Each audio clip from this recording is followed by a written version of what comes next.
앞뒤에 계시면 서로 인사하십니다. 잘 오셨습니다. 반갑습니다. 주님의 이름으로 여러분 모두를 환영하고 축복합니다. 한 주간 동안 어떻게 지내셨습니까? 지난주 많이 놀라셨을 텐데 한 주간 동안 사람이 좀 됐죠? 참 시간이 약이고 참 주의 은혜가 약입니다. 지난주에 못 오신 분은 뭔 말인가 그런 게 있습니다. 오늘 하나님 말씀은 출애굽기 13장 17절부터 22절까지 말씀을 중심으로 따라합니다. 낮에는 구름 기둥, 밤에는 불 기둥 이라는 제목으로 말씀의 은혜를 함께 나누고자 합니다. 오늘 본문에 보면 하나님께서 이스라엘 백성들을 어떻게 보호하여 주시고 지켜주시고 어떻게 은혜의 길로 인도해 주시는지를 잘 나타나 있습니다. 이스라엘 백성들이 고통받던 애굽에서 나왔죠. 출애굽해서 광야로 나왔습니다. 사막으로 나갔습니다. 어디가 어딘지 조금만 태양이 장렬하면 정신이 혼미해지고 방향을 잃게 되는 광야로 나왔습니다. 우리가 요즘 사는 세상이 광야 같고 사막 같습니다. 어떤 것이 진실인지 어디로 가야 될지 내 생각이 맞는지 계속 자문해 보게 됩니다. 이 광야는 낮에는 햇볕이 내리쬐어서 심하면 영상 50도를 넘기도 합니다. 반대로 밤이 되면요 기온이 급강하되어서 거의 0도까지 떨어지게 됩니다. 낮과 밤의 일기차가 40도에서 50도에 육박하게 됩니다. 그러니까 낮에는 몹시 덥고 밤에는 몹시 추운 곳이 광야라는 것을 우리는 누구보다 잘 알고 있습니다. 그런데 이스라엘 사람들은 이런 날씨에 대한 대비가 잘 되어 있지 않았습니다. 그래서 하나님께서는 이스라엘 백성들을 보호하시고 암탉이 새끼를 품에 안듯이 하나님의 울타리, 하울, 하나님의 울타리를 보호하시기 위해서 생명을 지켜주시기 위해서 특별한 것을 내려주셨는데 그것이 바로 구름기둥과 불기둥입니다. 우리가 살면서 특별한 하나님의 은혜가 필요할 때가 많습니다. 내 힘으로 안 될 때, 아무리 아둥바둥 쳐도 일이 더 이상 진전되지 않을 때, 뭔가 조금만 더 힘이 있으면 될 것 같은데 그 힘이 생기지 않을 때 특별한 하나님의 은혜를 간구하시길 바랍니다. 때를 따라 돕는 은혜를 따라서 은혜의 소낙비로 여러분 장막에 일터에 내려주시게 될 줄 믿습니다. 하나님은 낮에는 구름 기둥을 보내주셔서 구름이 있으니까 더워 죽겠는데 구름 기둥 때문에 시원해집니다. 밤에는 불기둥을 보내주셔서 추워서 사시나무처럼 오돌오돌 떨고 있는데 근육과 긴장도 이완되고 몸이 풀리고 따뜻해지게 됩니다. 이 구름기둥과 불기둥은 이스라엘을 이렇게 보호하는 역할을 했습니다. 그런데 이렇게 보호해주는 역할만 한 것이 아니라 이제 계속 한 자리에 머물러 있는 것이 아니라 때를 따라 움직여 가지 않습니까? 어디로 가야 될지 먼저 구름기둥이 움직입니다. 먼저 불기둥이 움직입니다. 앞장서 나갔습니다. 광야는 거기가 거긴 곳이 많기 때문입니다. 방향 판단이 서지 않는 곳이기 때문에 T맵, 내비게이션이 없기 때문에 어디로 가야 될지 알지 못합니다. 그래서 자칫 길을 잃기 쉽습니다. 그래서 하나님은 목적지까지 무사하게 인도하기 위해서 구름기둥과 불기둥을 따라 오게 하신 것입니다. 구름기둥은 이처럼 하나님께서 이스라엘을 보호하시는 하나님의 보호막이요, 하나님의 울타리요, 또한 하나님께서 인도하시는 방법의 도구입니다. 그렇다면 우리는 어떠할까? 나는 어떠할까? 우리의 자녀는 어떠할까? 이것은 오늘날 살아가고 있는 우리들에게도 여전히 똑같이 적용되고 있다는 사실에 안도의 숨을 내쉴 수가 있습니다. 하나님은 우리가 살면서 보호가 필요하고 인도하심이 필요하고 지혜가 필요하고 삶의 돌파구가 필요할 때 내려놓지 않고 그냥 내가려 두지 않고 방치해 두지 않고 하나님의 방법으로 끌고 갑니다. 안내합니다. 싫어요? 요즘 애들이 내가 왜요? 하면 목 뒷덜미를 살짝 잡아가지고 앞으로 끌고 갑니다. 그러면 나중에 깨닫게 됩니다. 그때는 모를 때가 많습니다. 깨달음이 지혜입니다. 깨달음이 진리입니다. 하나님께서 하나님의 방법으로 오늘날도 역사하신다 이 말입니다. 하나님은 과거 이스라엘을 보호하고 인도하셨듯이 지금도 여전히 변함없이 영원하신 하나님께서 우리를 보호하시고 인도해 주시는 하나님이십니다. 애들이 좋아하는 인기 가수 중에요. 첫 가사가 영원한 건 없어라는 가사가 있어요. 걔가요 이렇게는 안 불러요. 근데 그게 상당히 반기독교적이에요. 영원한 건 없어. 그게 첫 가사인데요. 얼마나 EDM으로 중독성 있게 걔가 잘 작곡을 했는지요. 머릿속에 머릿속에 박히는 거예요. 우리 친구도 아는 것 같은데. 근데 영원한 게 있어요. 걔가 얘기한 것은요. 이 세상에 영원한 게 없다는 거예요. 그러나 이 세상에 영원한 것이 있어요.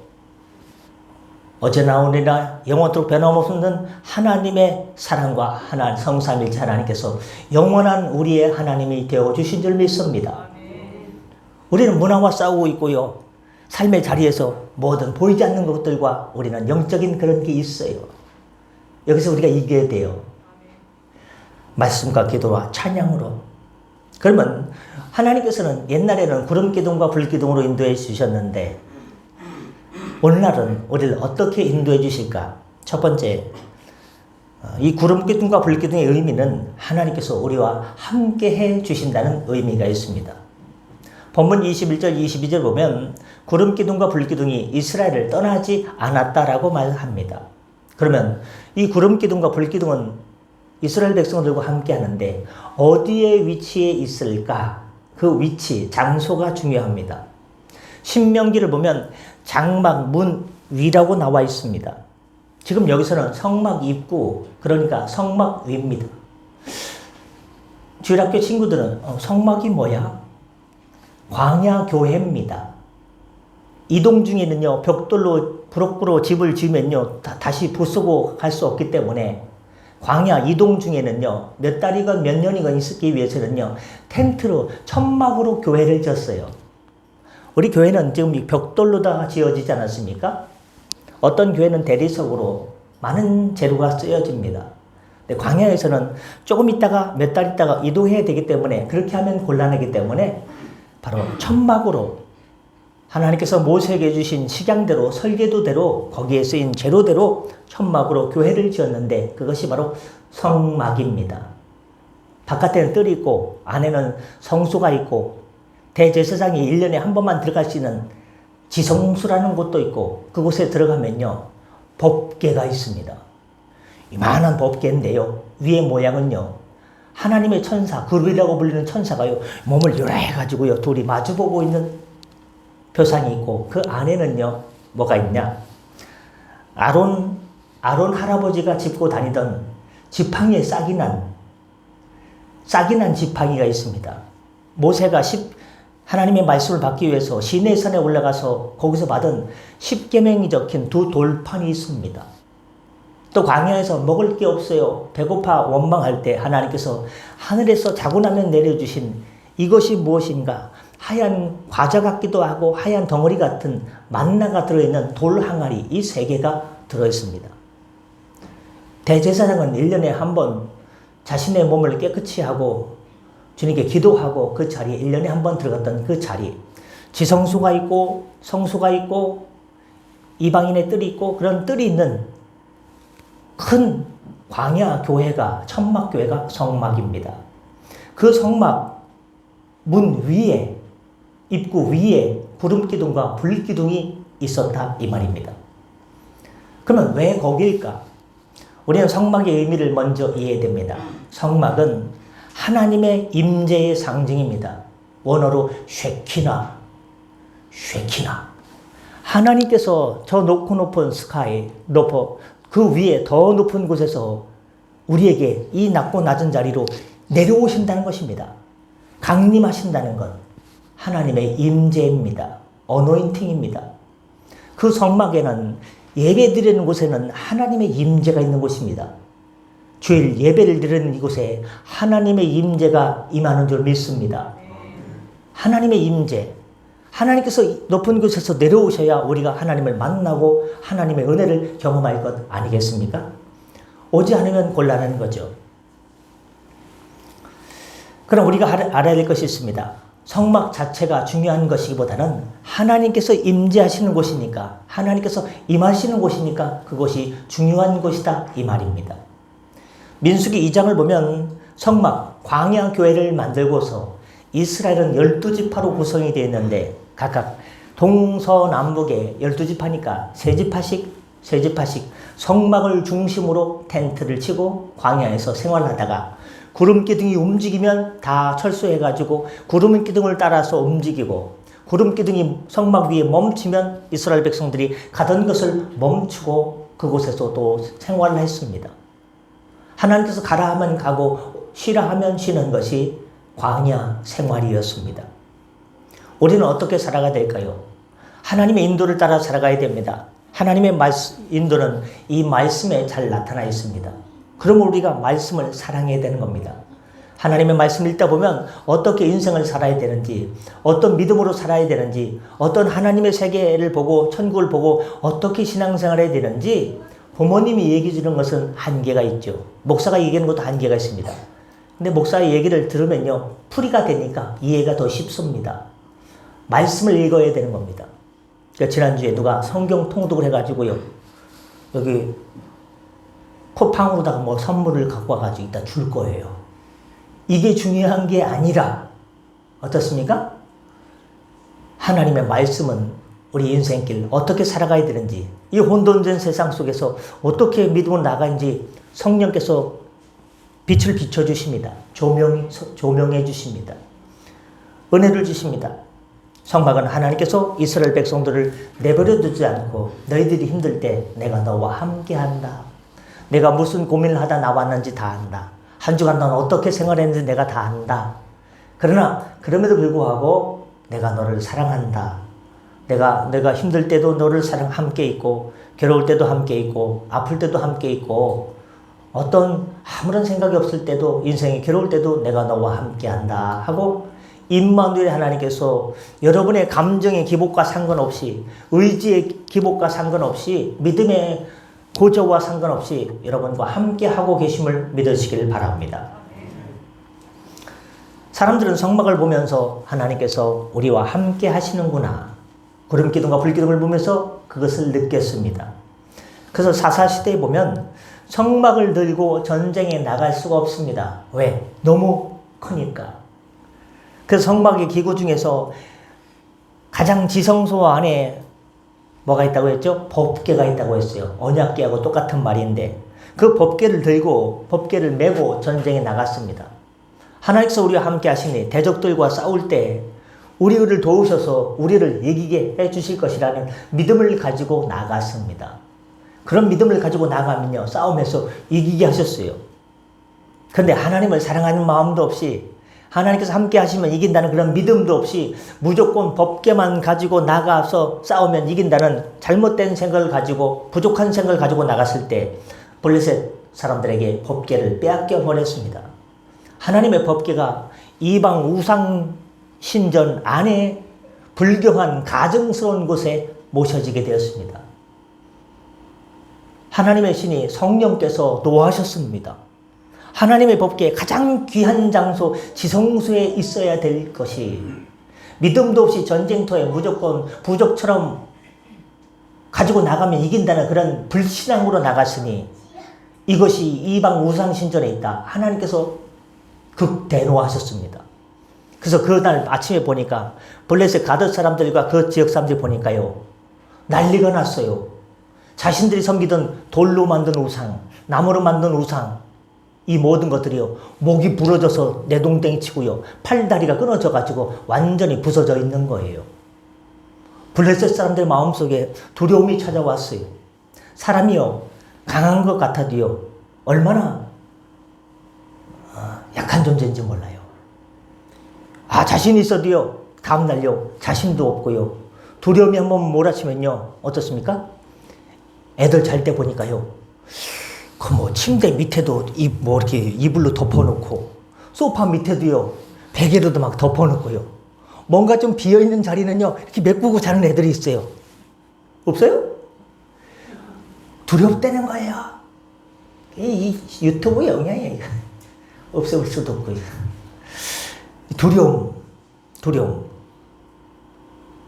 블레셋 사람들이 두려운 거예요. 자기네가 섬기는 돌로 만든 우상신이 목이 떨어져가고 팔다리가 끊어져가지고 그러니까 막 이렇게 둘러둘러 해가지고 다시 돌려줬어요. 하나님 임재의 상징은요 우리를 지켜주실 뿐만 아니라 두려움의 상징입니다.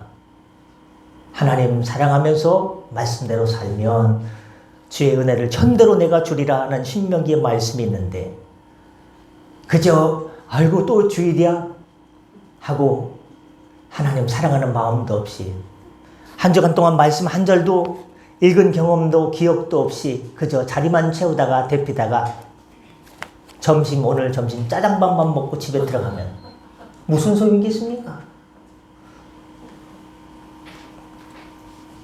우리는 육신의 배뿐만 아니라 영혼의 배를 채워야 됩니다. 하나님의 말씀으로 채워야 됩니다. 세상에서 아무리 잘 돼도요, 아무리 인생이 우상향으로 탁탁탁 치고 올라가도요, 채워지지 않는 그 영혼의 구멍이 있다니까요.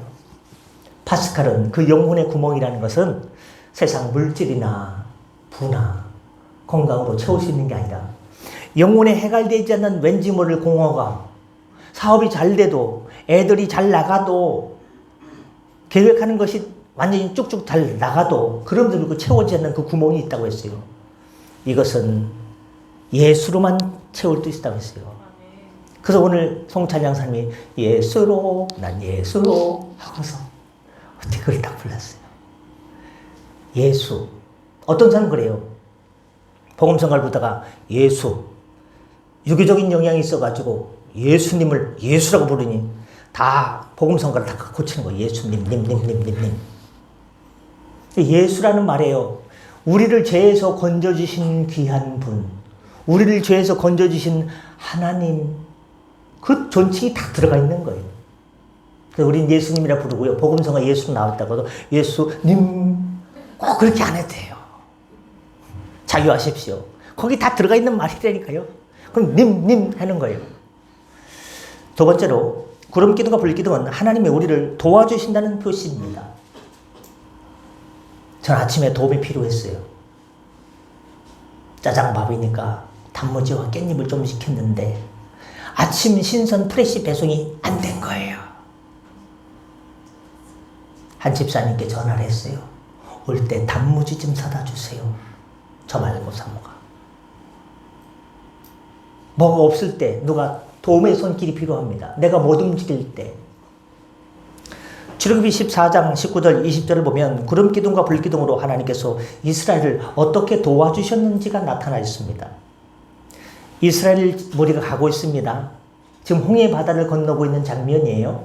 뒤에는 애굽의 군대가 막 칼 들고 쫓아오고 있습니다. 홍해 바다를 건너고 있는 시점이에요.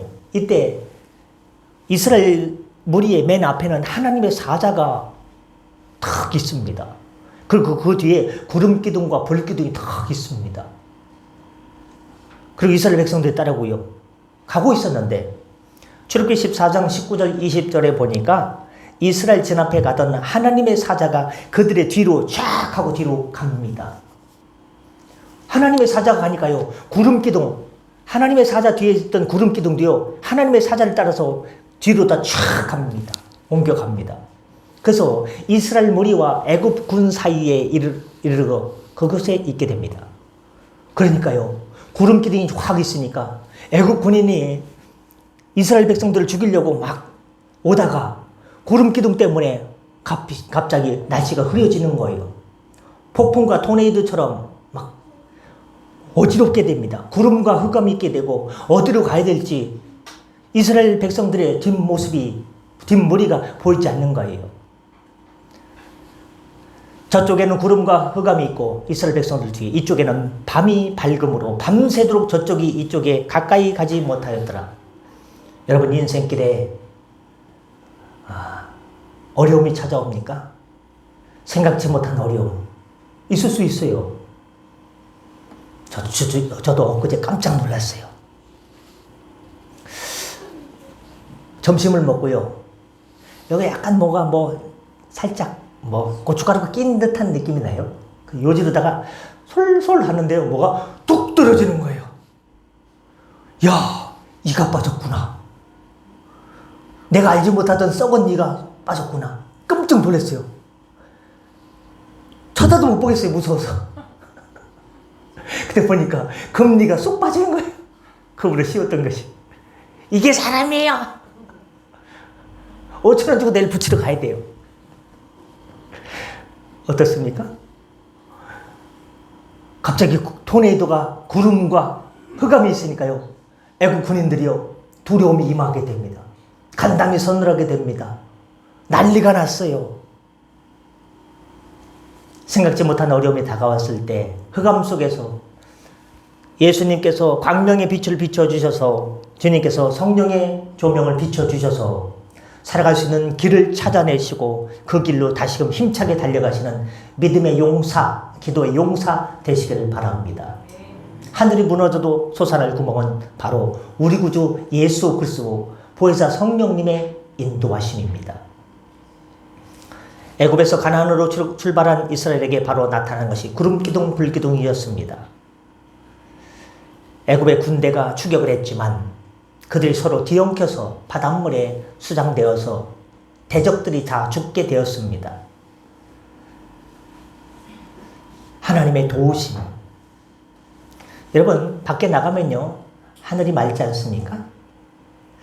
하늘에는요, 여기서부터, 땅에서부터 20km에서 25km 지점에, 성층권 지점에 오존층이 있습니다. 이 오존층은 태양의 자외선을 걸러주는 역할을 하게 됩니다. 그래서 우리가 자외선 차단하기 위해서 좀 번들번들하고 기름기 있지만 뭐도 바르고 나옵니까? 선크림. 평생 선크림을 안 발랐어요. 사치인 줄 알았어요. 사치. 그냥 멋부리는 건 줄 알았어요. 지난주에 거기 돌다리 사거리 갔다가 깨달았죠. 내가 잘못 생각했구나.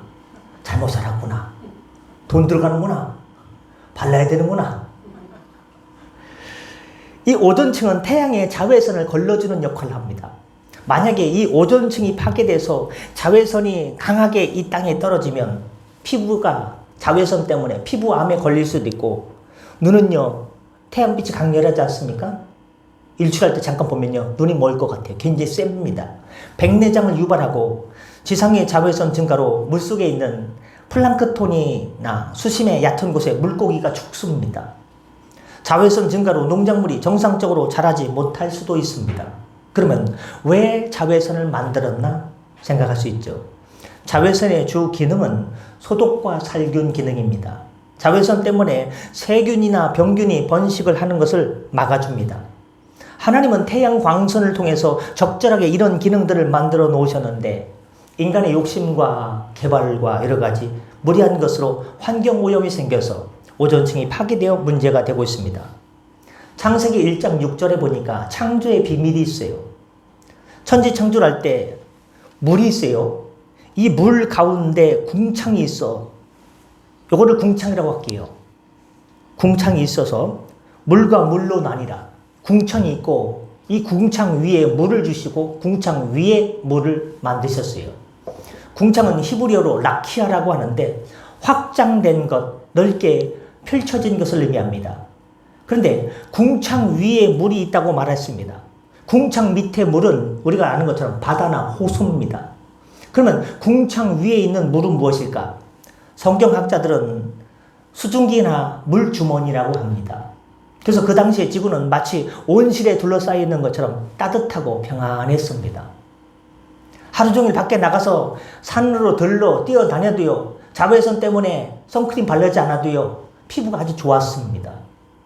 그래서 그런데 창세기 7장 11절에 보면 노아 홍수 때 이 궁창 위에 있는 물이요, 다 쏟아져 내렸습니다. 노아 홍수 때 다 쏟아져 내리는 거예요. 인간의 죄 때문에. 그래서 창세기 8장 22절에 보면 채 1장을 넘어가기도 전에 온실 같은 지구에 추워. 추위와 더위가 왔다라고 기록되어지고 있습니다. 하나님 우리를 그렇게 도우시고 보호해 주시려고 하는데 무엇 때문에? 죄 때문에 하나님께서 우리에게 벌을 주신 것입니다. 죄가 이 땅에 관영했기 때문에 홍수로 심판하시게 된 것입니다.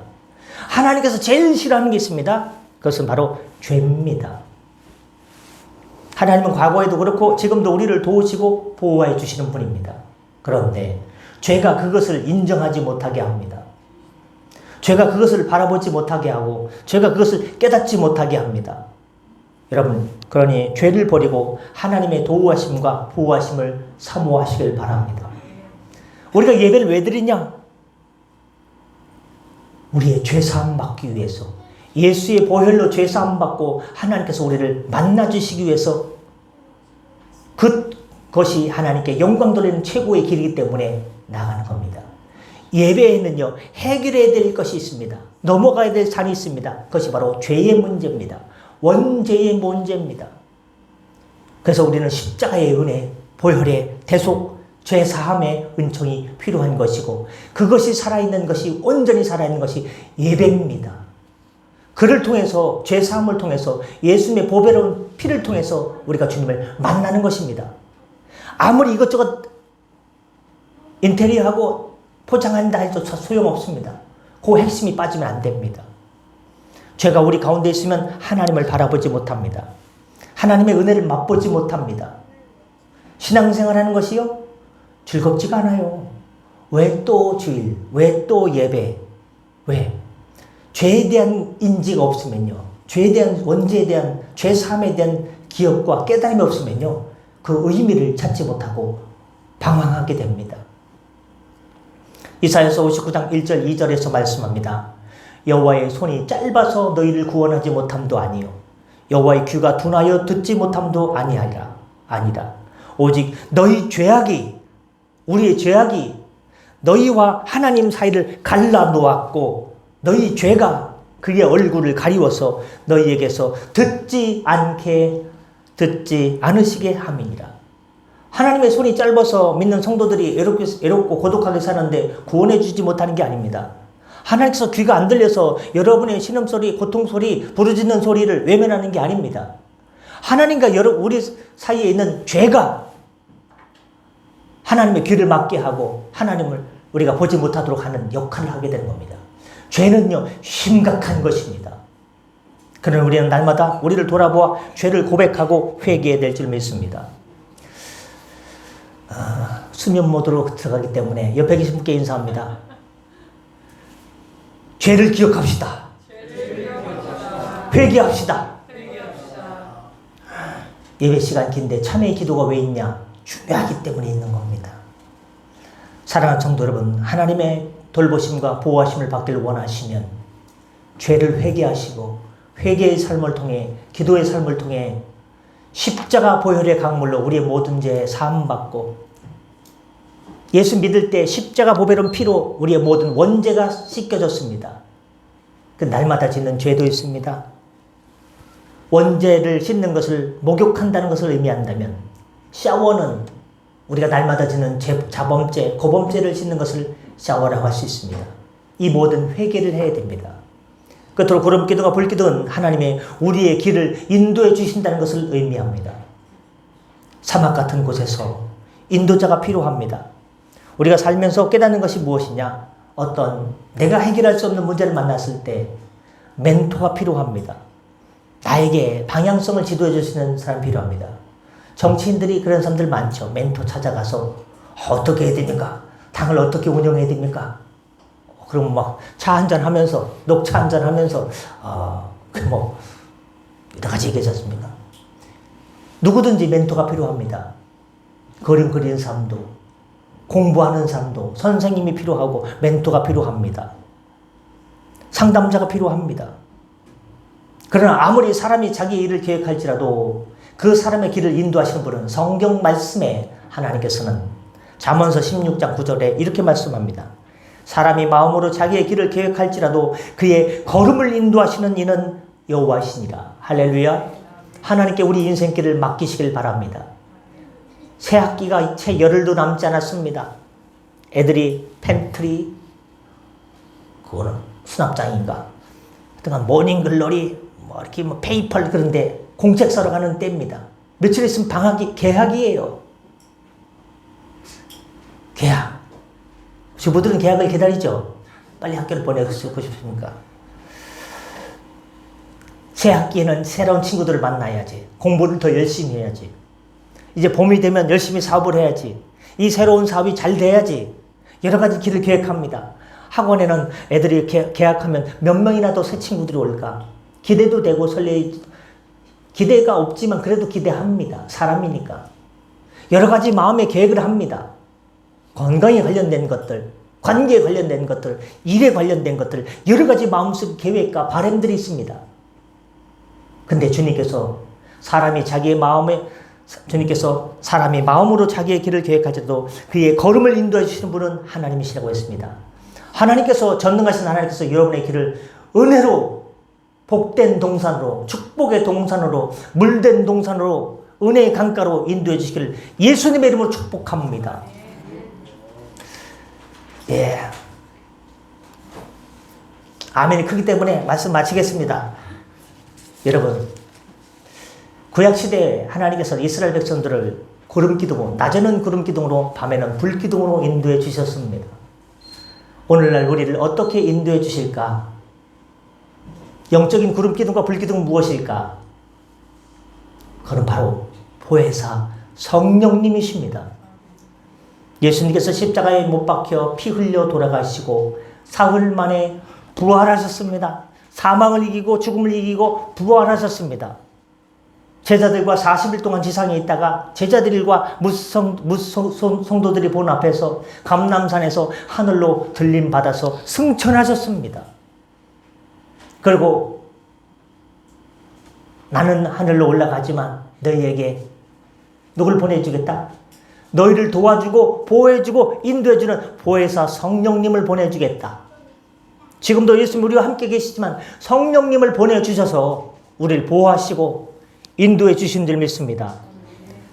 우리의 기도가 이렇게 되길 원합니다. 기도하겠습니다. 하나님, 구약시대는 구름기둥 불기둥으로 우리를 인도해 주셨지만 지금은 예수님께서 우리를 도와주시는, 부활승천하시고 하늘로 올라가시면서 하나님 보좌 우편에 앉아 계시면서 우리를 위해 기도해 주시면서 우리를 도와주시는 보혜사 성령님을 보내주셨습니다. 성령님은 하나님 헬라어로 파라클레토스입니다. 우리 옆에 계셔서 우리를 도와주시고 보호해 주시는 분입니다. 삶의 어려움이 많습니다. 건강의 어려움으로, 사업의 어려움으로, 관계의 어려움으로, 여러 가지 말 못할 어려움으로 인해서 무거운 짐을 지고 나온 사랑하는 성도의 가족들에게 주님 십자가 밑에 모든 인생의 짐을 내려놓게 하여 주시고 보혜사 성령께서 우리 안에서 내주하시고 역사하여 주셔서 말할 수 없는 탄식함으로 우리 위해 기도해 주시고 예수님께서 우리를 위해 기도해 주시고 우리 인생길 보혜사 성령께 의탁하오니 의의 길로, 생명의 길로, 믿음의 길로 이끌어 주시옵소서. 감사하며 축복하며 예수님의 이름으로 기도드립니다. 아멘. 주신 말씀 기억하면서 찬송가 524장 부르면서 준비하신 염을 하나님께 드리겠습니다. 찬송 524장입니다.